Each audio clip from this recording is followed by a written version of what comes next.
Hey guys, welcome to mister Viswa car care. நான் உங்கள் விஸ்வநாதன். நம்ம இன்னைக்கு பார்க்க போகிறது ரொம்ப இம்பார்ட்டண்டான விஷயங்கோ. ஸோ என்னன்னா ஆர்பிஎம்மை பற்றி தான் பார்க்க போகிறோம். ரெவல்யூஷன் பர் மினிட் அப்படின்றது தான் ஆர்பிஎம்மோட ஃபுல் ஃபார்ம். இதை பார்த்து நான் என்ன பண்ண போகிறேன் அப்படின்ற ஒரு கேள்வி வருது இல்லை உங்களுக்கு? உங்கள் வண்டி மைலேஜ் தரல, உங்கள் வண்டி ஓட்டக்குள்ளே வந்துட்டு சொடுக்கி இழுக்குதா, இப்படி இழுக்குதா? அப்போ இதெல்லாம் உங்களுக்கு தேவை. வண்டி ஓட்டக்குள்ளே கடுப்பாக இருக்கா, ஜாலியாக வந்துட்டு சும்மா கீரை போட்டு சருன்னு நம்மளால போக முடியலையா? அப்போ அதுக்கெல்லாம் காரணம் இந்த ஆர்பிஎம் தான். இந்த ஆர்பிஎம்மை பற்றி தெரிஞ்சுக்கிட்டீங்கன்னா நீங்கள் காரை நல்லா ஓட்டலாம், மைலேஜ் சூப்பராக வரும். உங்களுக்கு வந்துட்டு இந்த டிராஃபிக்லேருந்து எடுக்கக்குள்ள வந்துட்டு உங்களுக்கு ஒரு பயம் பதட்டம் அப்படின்றதுலாம் இருக்காது. இது எல்லாமே இதில் சரி பண்ணிடலாங்க. வீடியோ ஸ்கிப் பண்ணாமல் பாருங்க. எனக்கு நீங்கள் ஹெல்ப் பண்ணணும்னு நினச்சிங்கன்னா வச்சுக்கோங்களேன், இந்த வீடியோ சப்ஸ்கிரைப் பண்ணிவிட்டு, இந்த வீடியோ உங்களுக்கு ஆசை பிடிச்சிருக்குன்னா வந்துட்டு நீங்கள் வந்து லைக் பண்ணிவிடுங்க. உங்களுடைய கருத்துக்களை கமெண்ட்ல சொல்லுங்க. முடிஞ்ச அளவுக்கு காரை பற்றி தெரிஞ்சுக்கணும் அப்படின்னு நினைக்கிறேன் உங்களுடைய ஃப்ரெண்ட்ஸ் அண்ட் ஃபேமிலிக்கு இந்த வீடியோ ஷேர் பண்ணி கொடுங்க. ஓகே, இந்த ஆர்பிஎம் அப்படின்றதுக்கான ஃபுல் ஃபார்மை நம்ம சொல்லிட்டோம். ஸோ இதெல்லாம் நான் எங்கே போய் கேட்டு தெரிஞ்சுக்கிட்டேன்னு பார்த்தீங்கன்னா, எங்கள் அப்பா 40 இயராக வந்துட்டு இந்த டிரைவிங் இதில் இருக்கிறாரு. அதனால அவர்கிட்டையும் கேட்டேன். அதுக்கப்புறம் நம்ம அண்ணனும் வந்துட்டு இந்த கார் இதெல்லாம் பண்ணுறாரு, அவர்கிட்டையும் கேட்டேன். அப்புறம் நம்ம தெரிஞ்சவர் இங்கே வந்துட்டு பக்கத்தில் கார் டிரைவர் அண்ணன் இருக்கிறாரு, அவர்கிட்டையும் நான் கேட்டேன். அது மட்டும் இல்லாமல் இன்னும் நிறைய மெக்கானிக் கிட்டலாம் வந்துட்டு வெளியில் போகக்குள்ள கேட்டு தெரிஞ்சுக்கிட்டு, அதுக்கப்புறம் இன்டர்நெட்டில் ரிசர்ச் பண்ணி இதெல்லாம் ஓகே கரெக்டாக இருக்கா அப்படின்ற வெரிஃபை பண்ணதுக்கு அப்புறமேட்டு தான் உங்களுக்காக கொண்டு வந்து கொடுக்குறேன். அதனால் வீடியோவை ஸ்கிப் பண்ணாமல் பாருங்கள். ஸோ சப்ஸ்கிரைப் பண்ணிக்கோங்க, சப்போர்ட் பண்ணுங்கள் நம்ம சேனலுக்கு. இல்லை ஆர்பிஎம்னா இந்த சைடில் வருது பாருங்களேன். இந்த வந்து டிரைவர் சைட்லேருந்து லெஃப்ட் ஹேண்ட் சைடு இருக்குது பார்த்தீங்களா, அந்த ஸ்பீடாமீட்டரில் அந்த பக்கத்தில் இருக்கிறது தான் ஆர்பிஎம். இதெல்லாம் ஒரு சில பைக்லேயும் வச்சிருக்கிறாங்க. இது பார்த்தீங்கன்னா ஃபர்ஸ்ட் 1000 அப்படின்றதுல கணக்கிடப்படும். இது 3003 ஆர்பிஎம் அப்படின்னு எடுத்துக்கிட்டிங்கன்னா 3000 ரெவல்யூஷன் பர் மினிட் அப்படின்றது அர்த்தம் அப்படின்னு சொல்கிறாங்க. அண்ட் அதே போல் இந்த ஆர்பிஎம் பார்த்தீங்கன்னா இது ஆட்டோமேட்டிக் காருக்கு வந்துட்டு நமக்கு பெருசாக காமிக்காது, தெரியாது. ஏன்னா ஆட்டோமேட்டிக் காரில் வந்துட்டு டிரான்ஸ்மிஷனில் வந்துட்டு இது ஆட்டோமேட்டிக்காக உள்ளே இருக்கும். அது வந்துட்டு கியர் ஷிஃப்ட் பண்ணக்குள்ள அதுவே வந்துட்டு ஆப்ரேட் பண்ணிக்கும். ஆர்பிஎம் வந்துட்டு நீங்கள் ஆட்டோமேட்டிக் கார் வச்சிருக்கிறீங்கன்னா உங்களுக்கு தேவையில்லை. ஸோ அதுவே எல்லா வேலையும் பார்த்துக்கும். ஆனா அதுவே வந்துட்டு நீங்க மேனுவல் டிரான்ஸ்மிஷன் வச்சிருக்கிறீங்க அப்படின்னா அப்ப கண்டிப்பா இந்த ஆர்பிஎம் அப்படின்றது உங்களுக்கு தேவைப்படும். எதுக்காகனா நீங்க ஆர்பிஎம் சீரான வேகத்துல மெயின்டைன் பண்ணினீங்க அப்படின்னா, எந்த வேகத்துல மெயின்டைன் பண்ணா மைலேஜ் வரும் அப்படின்றதே சொல்றேன். சீரான வேகத்துல நீங்க மெயின்டைன் பண்ணீங்கன்னா உங்களுக்கு பெட்ரோல் டீசல் இது பாத்தீங்கன்னா அதிகமா வீணாகாது. அதுக்கப்புறம் க்ரூசல் ஃபீல்ட்ல, அதாவது நம்ம சரியான நிலையான வந்துட்டு வேகத்துல போறோம் அப்படின்னா ஆர்பிஎம்னால நம்மளுடைய இன்ஜின் அப்படின்றது பழுதாகாம நல்லா இருக்குங்க. பொதுவாக எனக்கு தெரிஞ்ச ஆர்பிஎம் அப்படின்றதுல பார்த்தீங்கன்னா 6000 அப்படின்றது ஹையஸ்டாக கொடுத்துருப்பாங்க. ஸோ இந்த 6000 நீங்கள் பயன்படுத்தணும்னு நினச்சிங்கன்னா 130, 40 எல்லாம் தாண்டி போயிடும். அது நமக்கு கட்டுப்பாடு இருக்காது. அதனால வந்துட்டு அதை கரெக்டாக நீங்கள் பயன்படுத்திக்கோங்க. 6000க்குலாம் போயிடாதீங்க தயவு செஞ்சு. போக முடியாது நம்ம ஊரில், பட் இருந்தாலும் ட்ரை பண்ணிடாதீங்க. அண்ட் அதே போல் வந்துட்டு நம்ம ஊர் ரோடு இருக்குது பார்த்தீங்கன்னா, பைபாஸு. ஸோ அந்த ரோட்டுக்கு வந்துட்டு 80 கிலோமீட்டர் தான் வேகம் நம்ம போகணும். பெர் ஹவருக்கு 80 கிலோமீட்டர் தான். ஸோ தயவு செய்து நீங்கள் 120, 100 இதெல்லாம் தாண்டாதீங்க. ஸோ எமர்ஜென்சிக்காக தான் இந்த ஸ்பீட் அப்படின்றது கொடுத்துருக்காங்க. எடுத்த உடனே ஸ்பீட் அப்படின்றது கொடுக்கறதுக்காக நம்ம ராக்கெட்டில் போயிட்டு போகலாம், இல்லை ஏரோப்ளைனில் போயிட்டு போயிடலாம். அப்புறம் போக்குவரத்து நெரிசல்லாம் இருக்குது பார்த்தீங்கன்னா, சிட்டிக்குள்ளெல்லாம் ஓட்டுறோம்லாம், அதுலேயும் வந்துட்டு நம்ம கரெக்டாக ஓட்டணும். அந்த ஆர்பிஎம் லெவலை கரெக்டாக பார்த்து மெயின்டைன் பண்ணி ஓட்டினோம்னா நம்மளுடைய மைலேஜ் வந்துட்டு அதிகரிக்கும் அப்படின்னு சொல்கிறாங்க. ஸோ இது வந்துட்டு நம்ம சீரான வேகத்தில் நம்ம ஓட்டக்கூடிய ஆர்பிஎம்க்கான விளக்கம் அப்படின்றது இது. இந்த மாதிரிலாம் நல்லது நடக்கும் அப்படின்னு வந்து சொல்றாங்க. அதுவே நம்ம ஆர்பிஎம் வந்துட்டு கண்டமேனிக்கு நமக்கு தெரியாம கண்டமேனிக்கு அடிச்சு நவுத்துறோம். அது மட்டும் இல்லாம ஹை ஆர்பிஎம் மெயின்டைன் பண்றோமா என்ஜின் பாத்தீங்கன்னா அதிகமா சூடாகும். அது மட்டும் இல்லாம அதிக ஆர்பிஎம்னா எப்படின்னா வச்சுக்கோங்களேன், நீங்க ஒரு டிராபிக்ல நின்று இருக்கிறீங்க, ஒரு கார் அப்படின்றது நீங்க வந்து கியரை போட்டு மூவ் பண்றதுக்கு முன்னாடி அந்த கார் உங்களை தாண்டி போயிடும், நின்றுட்டு இருக்கிற காரே போயிடும். அப்படின்னா ஆர்பிஎம் ஃபுல்லா வந்துட்டு ஒரு 5000, 3000க்கு மேல அழுத்தி பிடிச்சாதான் அந்த வண்டி அவ்வளவு வேகமா போக முடியும்.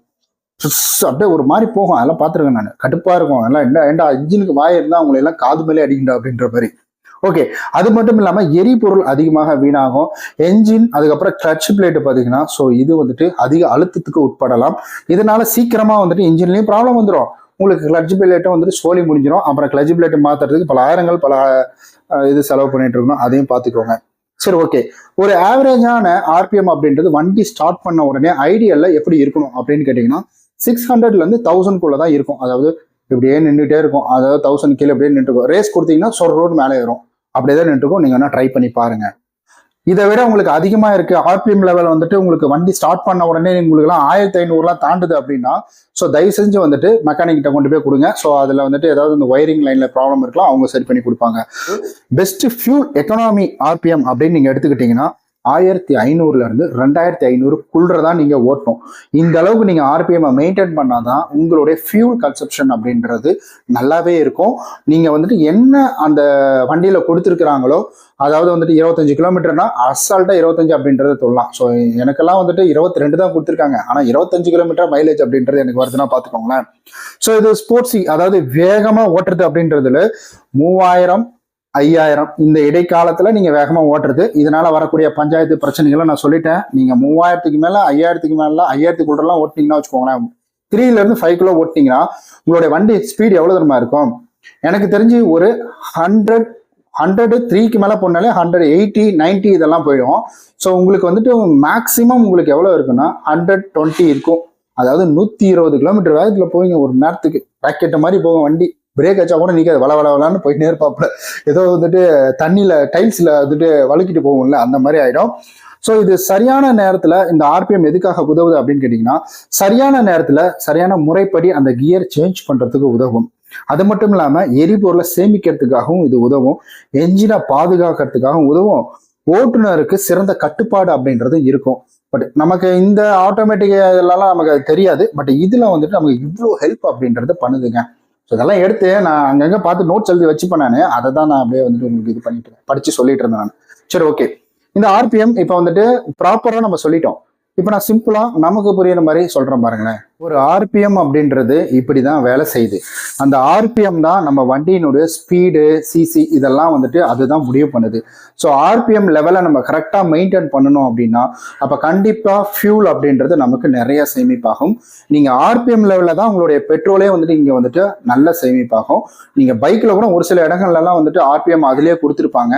பட் பைக்ல எல்லாம் நம்ம அதெல்லாம் பெருசா கணக்கிட முடியாது. பட் கார்ல நம்ம கணக்கிட்டு தான் ஆகணும். ஆர்பிஎத்தை நம்ம கரெக்டாக மெயின்டைன் பண்ணாலே போதும். நம்மளுடைய வண்டி இன்ஜின்ல இருந்து நம்மளுடைய டிரைவிங் தருணம் அப்படின்றது என்னை பொறுத்தவரைக்கும் என்னன்னா, ஒரு ஒரு ஒரு விஷயம் சொல்றேன் பாருங்க. ஃபர்ஸ்ட் கியர் அப்படின்றது போடுறீங்களே, ஃபர்ஸ்ட் கியர் போட்ட உடனே உங்களுடைய ஆர்பிஎம் வந்துட்டு ஒரு 600ல இருந்து உங்களுக்கு 1000க்குள்ள அப்படியே லைட்டா மூவ் ஆகும். ஃபர்ஸ்ட் கியர் போட்டு நீங்க மூவ் பண்றீங்க அப்படின்னா பொறுமையா கிளட்சோட கட்டுப்பாட்டோட மூவ் பண்றீங்க, ஆக்சிலேட்டர் கொடுக்காம மூவ் பண்றீங்கன்னா அது வேற விஷயம். அப்ப அப்படிதான் வரும். அப்படி இருக்கிற ஒரு தருணத்துல நீங்க வந்து அப்படியே லைட்டா ஒரு ஆக்சிலேட்டர் கொடுத்தீங்கன்னா இங்க இருக்கிற வந்துட்டு முள்ளு அப்படியே என்ன பண்ணும்னா ஒரு 20 அப்படின்றது தொடும். 20 கூட தொடாது, 10 தொட்டுரும். 10 தொட்ட உடனே அப்படியே செகண்ட் கியர் மாத்தணும். செகண்ட் கியர் மாத்தணும்னா ஆர்பிஎம் அப்படியே லைட்டா கொஞ்சம் இன்க்ரீஸ் ஆகும். அப்போ வந்துட்டு அப்படியே வந்துட்டு நீங்க மூவ் பண்ணீங்கன்னா ஒரு 30 அப்படின்றதுக்குள்ள போகும்.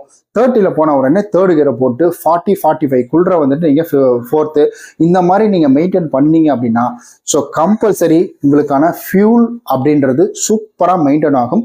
ரெண்டாவது இன்ஜினுடைய லைஃபும் உங்களுக்கு அதிகரிக்கும். நம்ம கார் அப்படின்றது அடிச்சு நவுத்திரம் பறக்கும் தான், அதெல்லாம் பறக்க தான் செய்யும். அதுக்காக நம்ம அதை யூஸ் பண்ண முடியுங்களா? பண்ண முடியாதுல்ல. அதுதான் நம்ம வந்துட்டு எவ்வளவோ பொருட்களை வச்சிருக்கிறோம் வீட்டில், கத்தி பிளேட் எல்லாம் வச்சிருக்கிறோம். அதெல்லாம் நம்ம எதுக்கு யூஸ் பண்றோம்? ஷேவ் பண்றதுக்கு யூஸ் பண்றோம், காய்கறி நறுக்கிறதுக்கு யூஸ் பண்றோம். முக்காவாசி விபத்து அப்படின்றது இங்க எங்க நடக்குதுன்னு கேட்டீங்கன்னா வண்டியில அதிகமா கட்டுப்பாடு இல்லாம நடக்குது அப்படின்னு வந்து சொல்றாங்க. அதிக வேகம், அது மட்டும் இல்லாமல் ரன்னிங்லேயே வந்துட்டு இன்ஜின்ல ஏதாவது ப்ராப்ளம் ஆகி இன்ஜின் ஃபெயிலியர் ஆகிறது. ரெண்டாவது வந்துட்டு வேற ஏதாவது டெக்னிக்கல் ப்ராப்ளம் அப்படின்றது வண்டியில ஏற்படுறது. நம்ம ஒரு வண்டியை வந்துட்டு நம்ம போட்டு தீத்துறதுனால, ரஃபா ஹேண்டில் பண்றதுனால அது நமக்கு நிக்கக்குள்ள தான் வேலை வைக்கும் அப்படின்றது கிடையாது. ரன்னிங்ல போகக்குள்ள கூட ஏதாவது ஒரு வேலை வைக்கும். கரெக்டா ஹைவேஸ்ல நீங்க ஒரு வண்டியை சைடு போடுறீங்க, சாரி நீங்க என்ன வேணாம், நீங்களாம் நல்லா தான் ஓட்டுவீங்க, நானும் நல்லா தான் ஓட்டுவேன்.